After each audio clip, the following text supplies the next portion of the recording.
Hello, my friends. I'm Marcos Paulo, your narrator, and today I'm going to tell you a story that will stir your heart in a way you won't forget. Picture this, a dark and stormy night off the coast of San Diego. The sea roared fiercely and a luxury yacht rocked wildly, threatened by relentless waves. Inside, Charles, the tycoon, was trapped, the water rising fast. Thinking his life was about to end, he screamed for help. But in the darkness, a humble little boat approached with Javier, the fisherman, rowing with all his strength against the raging waters, holding only an old rope. "Why are you doing this for me?" Charles asked, almost voiceless.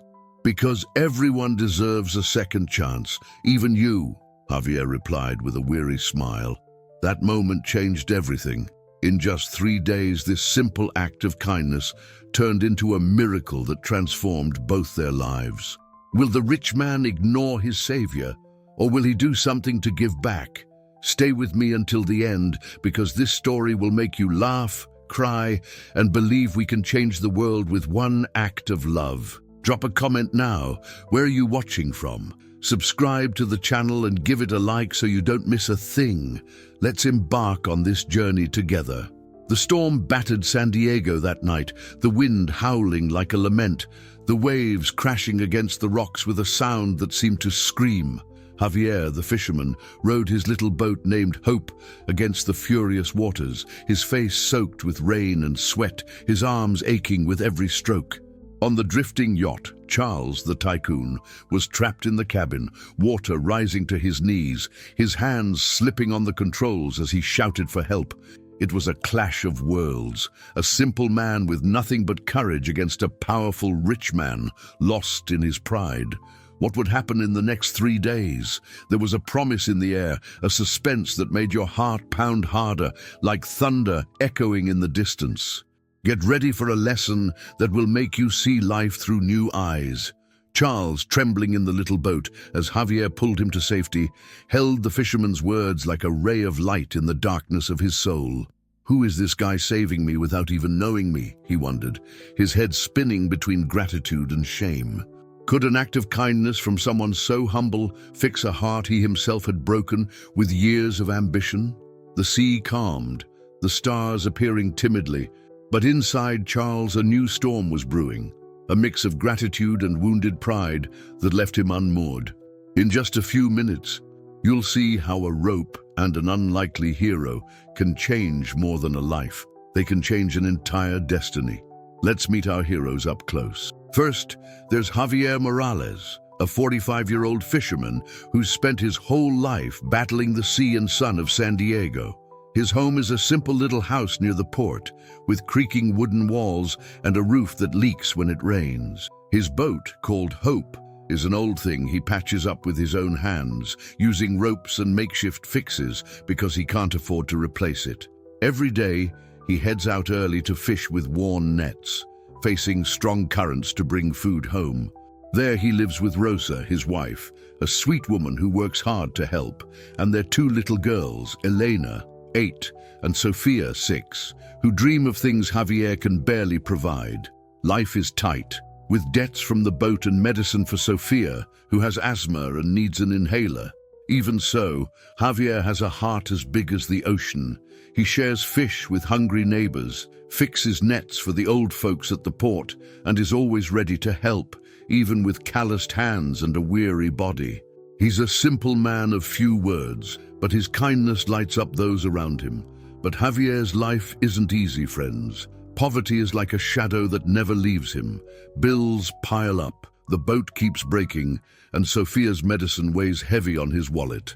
Sometimes alone at sea, he stares at the horizon and whispers, "Why do I help others when I can barely take care of my family?"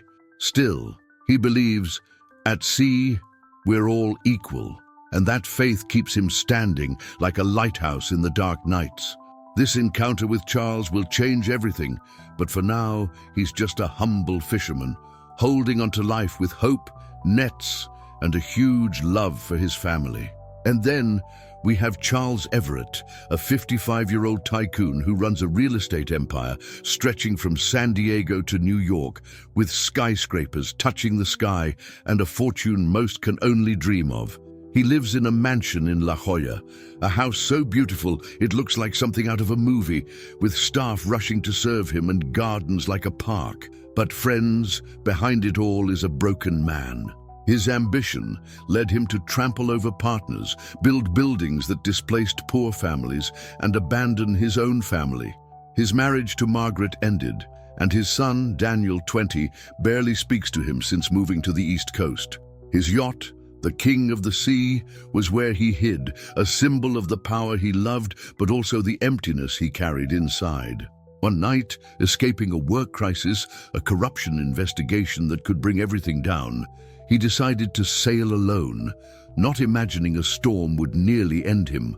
If no one wants me, what's the point of living? He thought in the cabin, unaware that salvation would come from the calloused hands of a fisherman who didn't even know who he was. But life doesn't go easy on Javier. That stormy night, while he mended nets in his little house with the sound of rain pounding the roof, he heard a faint cry from the sea, almost lost in the fierce wind. He ran to the port, heart racing, and saw a luxury yacht rocking in the distance, its lights blinking like a plea for help. Without thinking twice, he took hope and rowed against the waves, his face washed with rain and sweat, his arms screaming in pain with every stroke. Reaching the yacht, he found Charles trapped in the cabin, water up to his waist, hands slipping on the controls as he shouted for help. "Hold on tight!" Javier yelled, his voice nearly swallowed by the sea, throwing an old rope he'd used for years.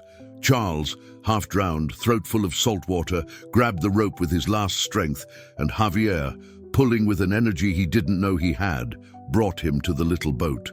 The danger was real, a storm that could kill them both, a merciless sea, but Javier's courage won, guided by an instinct to save and an open heart. Charles, saved but humiliated by depending on a simple fisherman, coughed up water and muttered hoarsely, "Why risk your life for me when you don't even know me?"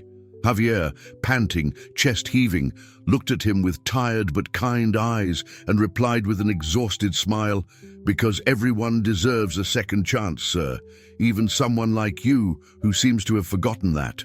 Those words planted a seed of doubt in Charles's chest, who always saw the poor as lesser, as pawns in his deals. Could a kind gesture from such a humble man fix the heart he'd broken with years of selfishness? The sea calmed, the stars appearing slowly, but inside Charles, a new storm was brewing, a mix of gratitude and wounded pride that left him unmoored. The danger grew when a lightning bolt struck nearby, snapping the yacht's mast and sending sparks into the sea, leaving Javier fighting to keep the little boat afloat against treacherous currents. "We're going to die!" Charles screamed, panic taking over as he clung to the edge, water splashing his pale face.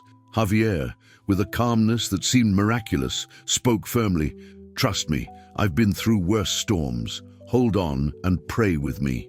That strength impressed Charles, but also irritated him, feeling his power and control questioned by a man who had nothing but the will to live. The tension between them was palpable, the sound of waves hitting the boat like a war drum, while Javier rowed with determination. As they returned to shore, rowing under the fading rain, a rival of Charles' real estate tycoon Harold Klein got a report of the incident from a Coast Guard contact. "If Everett dies, his empire is mine," he thought with a cold smile, sending men to sabotage any extra rescue efforts, cutting the port's communication lines. Javier and Charles's lives were on the line, and the outside danger joined Charles's inner struggle, who kept looking at Javier with a mix of gratitude and disdain. The sky cleared, the stars twinkling as witnesses, while the little boat reached the shore with a sound of hope. The second day brought a heavy humiliation for Javier.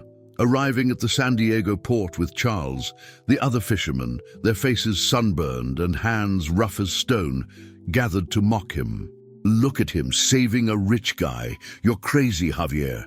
They jeered, pointing at the battered boat, its hull cracked and nets tangled, and his bloodied hands from rowing through the storm. Charles, still full of himself despite the rescue, added fuel to the fire. "I didn't need your help, Fisherman. I could have managed on my own." Those words cut like a knife, and Javier lowered his head, feeling his good deed trampled. The humiliation crashed over him like a wave.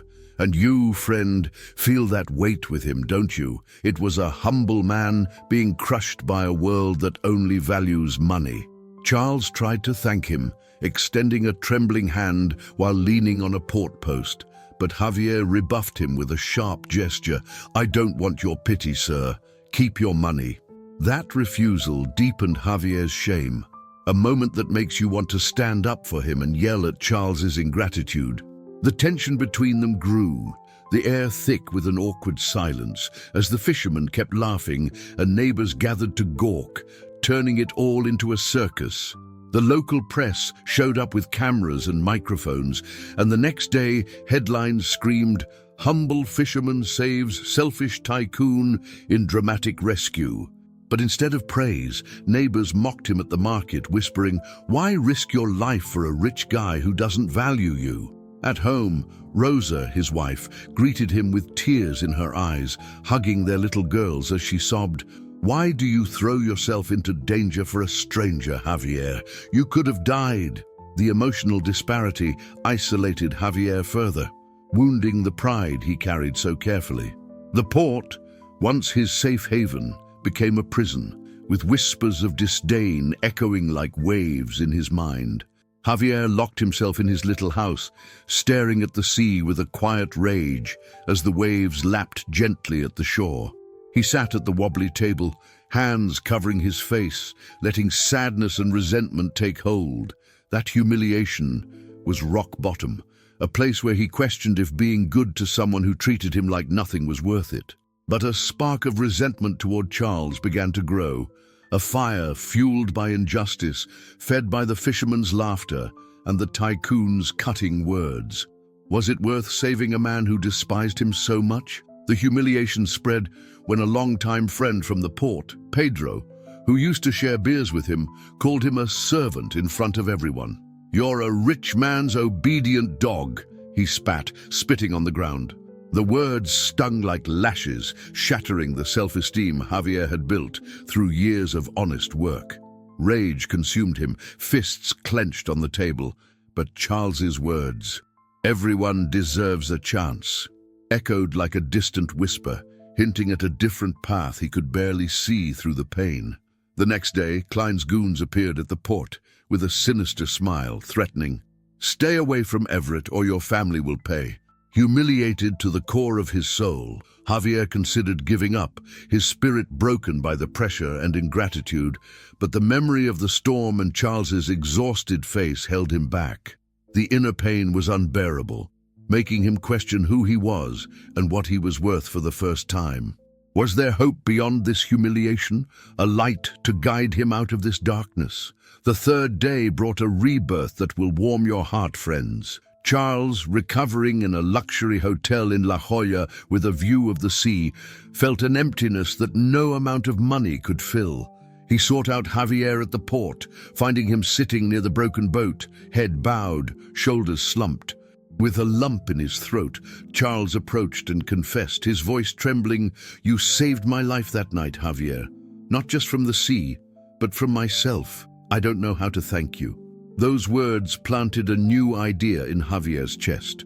Kindness could be rewarded, not with empty promises, but with real actions. Surprised, his heart tight with emotion, he accepted cautiously, taking a tentative step toward a better life he could hardly dream of. Charles, with a humble glint in his eyes, went beyond words. "I'm going to fix your boat and pay for your daughter's medicine," he said, pulling a check from his pocket and handing it over with trembling hands. "You showed me what's worth living for, and I want to give you back a fraction of what you gave me." Those words inspired Javier to dream bigger, to imagine a future where his family didn't have to fear every bill. He began teaching Elena to read, sitting with her at night under a dim lamp, turning the pages of a children's book Charles gave them, each word a step out of poverty, a bridge to a new world. Javier found a yellowed letter from his late father, hidden in a wooden box he'd forgotten about, praising his kindness and courage at sea. "Keep being the man who helps, son," the shaky handwriting read. It reinforced Charles's lessons, and Javier murmured with wet eyes, "Maybe saving is worth it even when it hurts." He decided to help more, giving extra fish to the kids at the port, and the seed of overcoming began to sprout, watered by memories and a new faith in tomorrow. Charles, seeing the hidden potential in Javier, took him to a fisherman's shelter at the San Diego Pier, a place where men and women fought to survive with less than he had. Among tired faces and calloused hands, Javier saw a reflection of his own struggle. "I want to do something for them," he said, his eyes shining with a determination he didn't have before. That small gesture changed how he saw the world, and the desire to transform lives grew, guided by Charles's generous hands, now more than just a man he saved. The seed gained strength, promising an impact that would echo beyond the port. In the face of Javier's strength, Charles ignored Klein's threats and the rumors swirling in business circles. "You can be a leader for your people," he said with conviction, and Javier believed, hope becoming something tangible, though fragile against the challenges ahead. He began to see Charles not just as someone he saved, but as a beacon, a light, guiding him out of the dark tunnel of his old life. Javier dove into books on leadership at sea that Charles brought, learning about resilience and strategy. He changed how he dealt with the port's bullies, facing them with dignity, explaining that the little boat was now protected. Small steps emerged, a neighbor waving with respect, a drawing from Sophia for him, his family's support growing. The change was subtle but profound, like a seedling sprouting in the sand, ready to bloom. At the end of the day, Javier looked at Charles, eyes full of gratitude.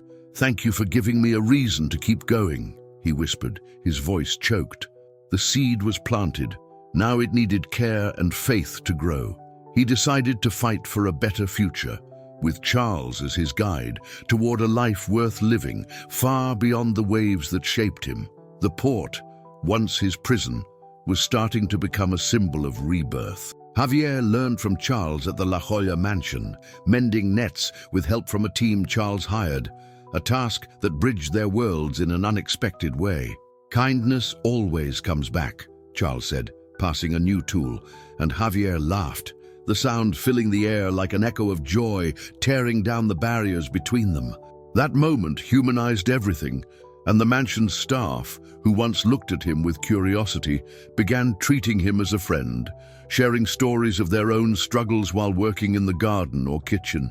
He enrolled in advanced navigation classes at a yacht club paid for by Charles, facing the rich folks' laughter at first.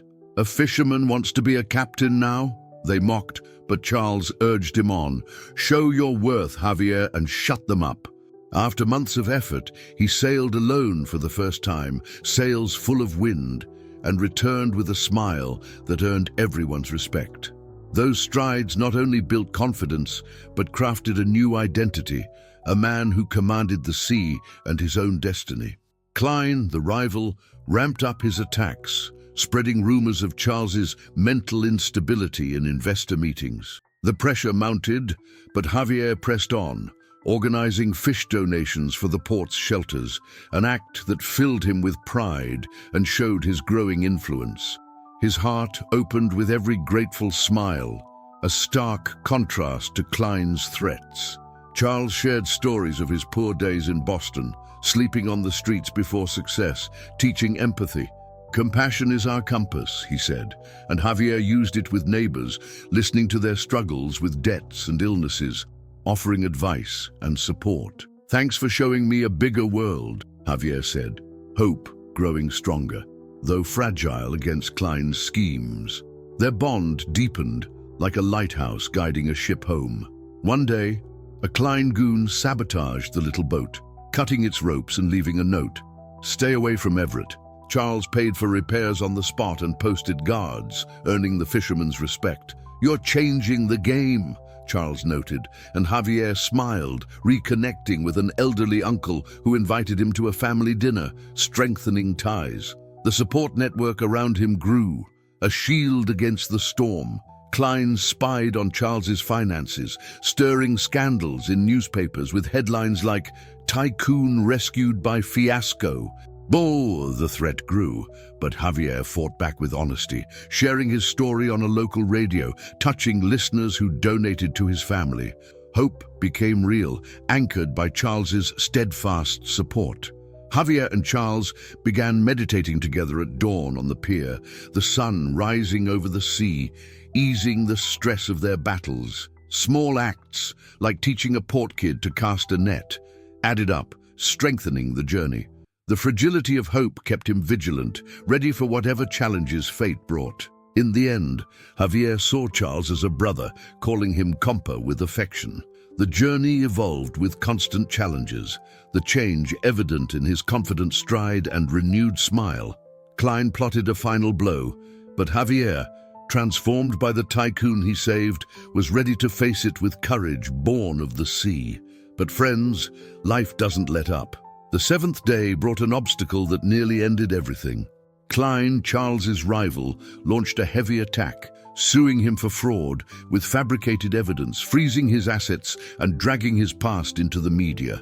"The end of your empire," Klein crowed in an interview, and the stress brought Charles down, landing him in the hospital with a heart attack.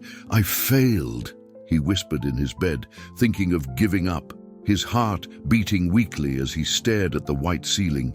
Javier rushed to the hospital, face streaked with tears, shouting, "He needs me," at the reception. But security, paid by Klein, blocked him. "No one gets in," they said coldly. The betrayal cut like a blade, nearly destroying what they'd built, leaving Charles alone, wondering if it was worth going on. He considered selling everything to Klein, ending the fight. "Did kindness bring this?" he muttered, the pain in his soul worse than in his body. Outside, Javier wept against the wall, thinking he'd failed Charles. Hope seemed lost, swallowed by the darkness. But an angel appeared. A kind-hearted nurse, moved by Javier's tears, whispered, "Come with me." She hid him and led him to Charles. "Don't give up," Javier said, holding his cold hand. That tested Charles's faith to the limit, nearly succumbing to despair. But Javier's words rekindled a spark. He remembered the rope, the pure kindness, and something stirred within him. At the height of despair, an old friend called, exposing Klein's fraud with solid evidence. "You can turn this around," he insisted. Inspired, Charles, though weak, decided to fight. For Javier, he thought, planning to expose Klein. Javier rallied him. "You're more than money." Charles rose with difficulty, calling his lawyers to counterattack. The near-fatal obstacle strengthened him, showing that strength comes from the heart, not the wallet. The hospital room filled with determination, a beacon in the storm. The press reported the heart attack piling on more humiliation, but Charles saw an opportunity. "I'll use this against him," he planned, with Javier by his side, a steadfast support. The setback was brutal, but the comeback promised to be victorious, a moment that would make you hold your breath. But hold on, friends, because the story takes a turn that'll leave you speechless. A detective hired by Charles came with a bombshell. Klein sabotaged you out of business envy. He delivered documents proving Klein orchestrated everything to bring Charles down. It united them against a common enemy. Charles saw the rescue as fate. "We're one now," he said to Javier, tears falling. The secret strengthened their alliance. A surprise ally emerged. Miguel, a former Klein employee, brought evidence of corruption. "I saw it all," he said, handing over stolen files. Charles gained a powerful weapon. Javier, furious at Klein, forgave Charles's initial arrogance. "You saved me too," he said, plotting together. He saw a redeemed Charles. Miguel, a brave whistleblower, offered testimony. "I want justice," he demanded. The plan was to expose Klein in the media. Charles and Javier shared stories of loss, their bond growing stronger. The suspense built. The showdown would be epic. Miguel revealed Klein wanted to destroy Charles for good. "Now we strike," Charles said, the truth binding them. The twist changed the course. Charles realized money without purpose was empty. The ally and revelation set the stage for the final battle.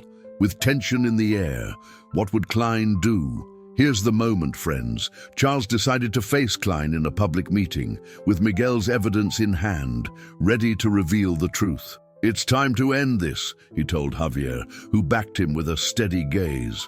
Charles had gone from a selfish man to a protector, willing to risk everything for the fisherman who changed him. The room was packed, the air heavy with anticipation. Klein strode in, laughing, full of himself. "You've lost everything," he mocked, adjusting his expensive suit. Charles stood, voice calm but strong. "No, I haven't lost. The truth is with me." The change in him was clear, Javier's lessons guiding every word. At stake was the dream of a meaningful life, Charles's dignity and Javier's future. For him to the end, Charles thought, remembering the rope. Klein seemed untouchable, surrounded by lawyers, but Charles knew the truth was the greatest weapon. The tension rose as Charles presented the evidence. Fraud, sabotage. The audience held its breath, journalists scribbling frantically. Klein denied it, sweat dripping, revealing his fear. "Lies!" he shouted, but the evidence spoke louder. Javier in the front watched proudly, fists clenched. Charles pressed on, voice breaking. "A rope saved my soul." Klein attacked, calling him weak, but Charles showed the growth Javier inspired. Klein threatened lawsuits, but Charles played the final card. "You tried to kill me." The revelation left Klein pale, the tension almost suffocating. The crowd murmured, feeling the weight. Charles's victory was near, the audience on his side. Klein tried to flee, surrounded by cameras. The decisive moment was coming, Charles ready for the strike, with Javier as his light. "Stay with me," he whispered, and you, the listener, held your breath. "We've reached the climax, friends. Hold on tight." In the packed meeting, Charles exposed how Klein sabotaged him, leaving the audience in shock. "You left me to die," he shouted, the emotion revealing the truth. Klein stammered denials, but the evidence cornered him, a scene so powerful you could feel it in the air. Javier took the stage, heart in his throat, and confronted Klein. "Why did you use me?" The argument heated up, Klein attacking Charles, but he responded calmly, opening his life to justice. "I do this for him," he said, showing the marks of his change. The tough choice to reveal everything was pure sacrifice. Charles gave up million-dollar contracts to expose Klein, losing money but gaining honor. A rope was worth more than millions, he declared, a lesson learned from Javier. The bombshell. Klein had been evading taxes for years. The audience erupted in applause, the sound filling the room. Klein, handcuffed by police right there, muttered threats, but Charles countered, "You lost because of your ego." The scene was grand, flashes capturing it all, tears on Javier's face. It was more than victory, it was redemption. Javier ran to Charles, crying, "You're my brother now." Charles hugged him tightly, feeling a peace money couldn't buy. The climax marked the end of his old life, a dramatic turn that moved everyone. Money lost, soul gained, it was worth it all. The tension turned to relief. Charles and Javier united as family. The showdown changed everything, toppling Klein and transforming Charles. In the end, a symbolic adoption sealed the climax with love, the crowd cheering. The journey ended in a new beginning, the villain defeated, the hero reborn. And you, friend, felt every beat of it. But friends, the consequences came like waves after the storm. Klein's imprisonment shook the business world, headlines screaming, "Traitors fall." Charles lost millions in the stock market, but gained a respect money couldn't buy. Javier, safe at home, wept with relief, but the echoes of the sea still haunted him. Charles's employees applauded at the company, rallying together. "You inspired us," they said, but he fired the traitors, cleaning house. The change was big, and Charles, alone at night, wondered, was it worth it? The answer was coming. Javier adjusted to the new life, but nightmares woke him, memories of storms. Charles comforted him with stories, strengthening their bond. Klein, in jail, swore revenge in a whisper, leaving tension in the air. The victory was bittersweet, mixing joy and caution. The media called Charles a redeemed hero. He donated fortunes to Fisherman, shifting the company's focus. Javier started therapy with a kind psychologist, healing wounds. The impact was swift, transforming lives. Opportunistic friends returned, offering support, but Charles was wary. "I learned from Javier to value what's real," he said. The loss hurt. Klein's greed destroyed him. Would Klein escape? Family reached out to Charles, reconnecting lost ties. Javier gained a big family, missing the sea at times. The outcome was good, with hope shining. Charles reflected, "I lost money, gained a brother." Javier smiled, calling him compa. It was worth it, despite the high emotional cost. The city saw Charles as an example, inspiring change. Klein rotted in prison, his threat neutralized. The climax brought a new balance, lives transformed, and you felt it. Now let's pause, friends, and reflect with Charles. He sat in his empty office, windows open to San Diego's lights, letting his mind wander. From a sea rescue to Klein's downfall, he saw his life flash like a movie. "A rope was my lighthouse, Javier, my light," he murmured, feeling the sting of financial loss. "But he showed me true value lies in love and connections." The lesson was clear. Money can build things, but connections give life meaning. Javier taught Charles that happiness lies in people, not possessions. "I was blind, trapped in my pride," Charles admitted, recalling empty days before Javier. A new dream was born in him, to help others as Javier helped him, turning his life from ashes to a new shine. Pain shapes us like fire forges steel, but love heals us and makes us invincible, Charles said, echoing the simple words he heard from Javier at sea. That hits you, doesn't it? It makes us think, how often do we put money above what really matters? It's a mirror for our lives. Charles began to see money as a tool, not the center of everything. "I lost it all to find what's essential," he reflected, grateful to Javier for opening his eyes. This universal lesson calls us to seek meaning beyond material success. Have you thought about it today? He shared this wisdom with his employees, bringing changes to the company, more donations to Fisherman, more empathy in daily work. "Be generous with your time and heart," he said, echoing Javier's lessons. The reflection grew, showing a Charles who barely resembled the cold man from before. Javier, with surprising maturity, thought he believed power was everything, but he learned the soul is worth more. Together they realized the journey was mutual, a lesson in empathy, strength, and love for all who hear it. And you, what did you feel from this? For those following along, this story is a mirror. How many of us put money above people? Charles's transformation invites us to reflect on true values, a call to be kind. Let it touch you, friend. Do something good today. Charles vowed to live this lesson, dedicating himself to uplifting fishermen and their families. The reflection ends with a bright hope. Money can help, but it's love that gives life meaning. What a powerful message, right? Charles reunited with his son, asking forgiveness with tears in his eyes. "You've changed, Dad," the boy said, hugging him for a long time. It was a cathartic moment, tears washing away past wounds, bringing a peace Charles hadn't felt in years.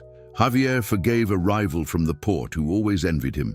"You showed me another way," he said, offering a handshake that sealed peace between them. He let go of resentment, feeling a relief that set him free. Charles gave a second chance to a partner who betrayed him years ago. "Javier taught me forgiveness heals," he explained, rallying the team in a renewed, trusting atmosphere. Javier reconnected with a sailor friend who drifted away due to pride. "You saved me even without knowing," the friend cried, embracing him. That reunion inspired Javier to value friendships even more. Rafael, the ally, strengthened ties with Charles and Javier, creating a shared purpose to help the community. Charles turned this bond into a kind of family, full of support and laughter. Charles sought out his ex-wife, Margaret, apologizing for the distance he'd created. "I messed up, and I want to make it right," he said, finding peace in her eyes. Javier comforted him. "She sees your heart now." A gentle breeze seemed to approve the moment. Childhood friends of Charles came to a barbecue at the mansion, celebrating reconciliation with laughs and stories. "Javier transformed you," they said, and Charles replied with a smile, "He gave me a new life." The catharsis peaked when Charles and Javier made a symbolic adoption, signing papers that sealed their brotherly bond. Tears fell, tight hugs marked the transformation, a moment that touched everyone there. Charles rebuilt his company, watching stocks rise after Klein's exposure. He won awards for helping others, the money returning with a purpose that warmed his heart. Klein was sentenced to a long prison term, paying for his wrongs behind bars. "Justice was served," Charles said, relieved, as Klein in a letter admitted, "You won with heart." Charles found love with a woman named Elena, who brought warmth to his family with Javier. He donated even more, inspiring other tycoons to follow suit. Javier gained stability, education for his daughters, and a father's love in Charles. "You saved me," Javier said, and Charles, moved, replied, "And you saved me first." It was a mutual recognition that filled them both with joy. Charles's company became a model of ethics, creating funds for fishermen and coastal communities. That legacy brought pride to all who worked with him. Klein lost everything: family, money, respect. "I underestimated the power of good," he confessed in a prison interview. The justice was poetic, and Charles emerged stronger. Charles received the Humanitarian of the Year award, dedicating it to Javier on stage. "He taught me true value." The audience stood, applauding, feeling the emotion we share. Charles's legacy became a symbol of redemption, with justice against Klein and happiness alongside Javier, bringing complete fulfillment. And you, friend, felt every bit of this victory. A year later, Charles lived a balanced life, prioritizing family and charity. They traveled together to coastal communities, helping fishermen and teaching values. The La Jolla mansion, once cold, now echoed with children's laughter and lively dinners. Javier adapted to school, making friends and dreaming of helping others. "I want to be like you, compa," he said, and Charles, smiling, replied, "Be better, with more heart." The cycle of inspiration began to spread. Charles founded an NGO for fishermen, with Javier as its ambassador, a smiling face that spurred donations. They rescued more families from the sea, creating a movement that grew like a wave. Rafael, now a partner, managed the company, giving Charles time to live and help. He reconnected with his past, visiting ports to offer support. Javier led a national campaign, raising funds for coastal communities. "Everyone deserves a home," he preached, gaining admirers. Charles watched proudly, seeing the boy become a man. The city raised statues for Charles, the redeemed hero, and annual awards celebrated him. He wrote a book, The Rope of Hope, urging people to prioritize love over wealth, a success that touched millions. The new beginning included Charles's marriage to Elena, forming a complete family.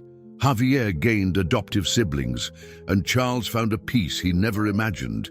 The audience saw the cycle close, with hope shining. Charles and Javier planted a tree at the port where they met, a symbol of growth. "This is where our story began," they said, ready to inspire more lives with wisdom and love. Sitting together on a veranda at sunset in San Diego, Charles and Javier reflected on it all. "The rope guided me, but you, Javier, were my true light," Charles said, voice thick with emotion. "It showed me that wealth without love is like a boat without direction." The lesson was clear. Money can build things, but connections give life meaning. Javier taught Charles that happiness lies in people, not possessions. "I was blind, trapped in my pride," Charles admitted, recalling empty days before Javier. A new purpose was born in him, to help others as Javier helped him, turning his life from ashes to a new shine. Pain shapes us like fire forges steel, but love heals us and makes us invincible. Charles continued, echoing the simple words he heard from Javier at sea. That hits you, doesn't it? It makes us think, how often do we put money above what really matters? It's a mirror for our lives. Charles began to see money as a tool, not the center of everything. I lost it all to find what's essential, he reflected, grateful to Javier for opening his eyes. This universal lesson calls us to seek meaning beyond material success. Have you thought about it today? He shared this wisdom with his employees, bringing changes to the company, more donations to Fisherman, more care in daily work. Be generous with your time and heart, he said, echoing Javier's lessons. The reflection grew, showing a Charles who barely resembled the cold man from before. Javier, with surprising maturity, thought he believed power was everything, but he learned the soul is worth more. Together they realized the journey was two-way, a lesson in empathy, strength, and love for all who hear it. And you, what did you feel from this?